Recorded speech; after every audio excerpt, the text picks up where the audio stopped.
Hi guys! Nagluto po ako ngayon ng chicken adobo with egg.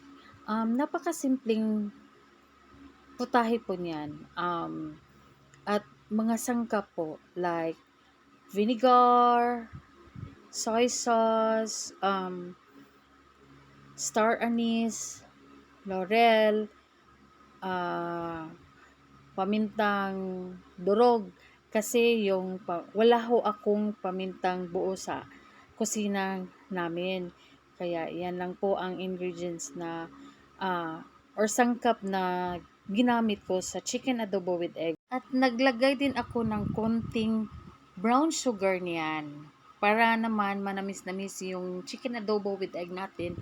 Tapos a little bit salt lang din para may balance po yung lasa ng chicken adobo with egg natin.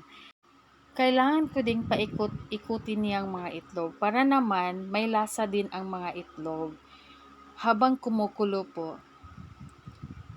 Para naman manunuot po din ang mga sangkap na hinalo-halo natin. Hayaan lang natin na kumukulo ng kumukulo yan para naman yung mga sangkap na ginamit natin is manunuot dun sa chicken and egg po natin. Oo. Hayaan lang po natin yung pakuluan para naman manunuot yung lasa niya. Oo.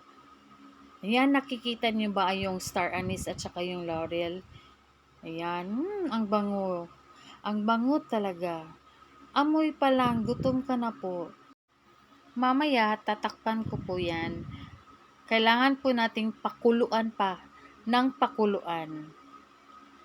Ayan, tinakpan ko na po. Hayaan ko lang po yan dyan. Amoy pa lang. Ang sarap na. Ay, nakakagutom. Ayan. Kailangan ko na ulit paikutin yung mga itlog natin.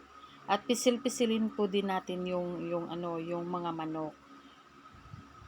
Ayan.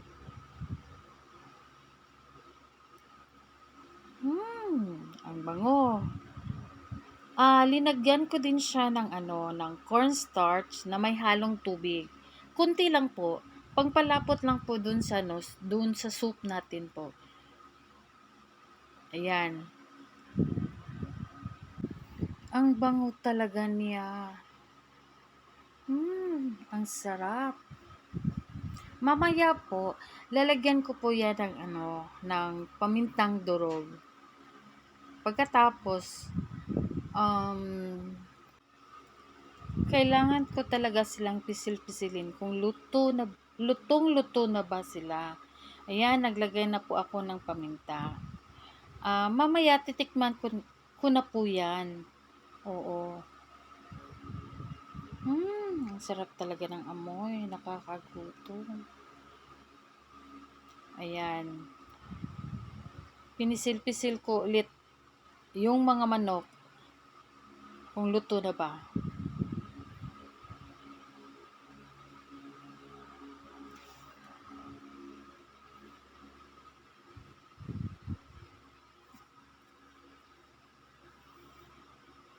Sarap ng amoy.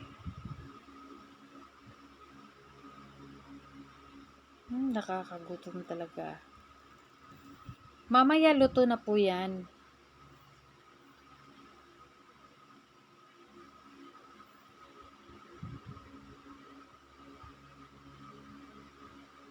Yan, pinisil-pisil ko na po.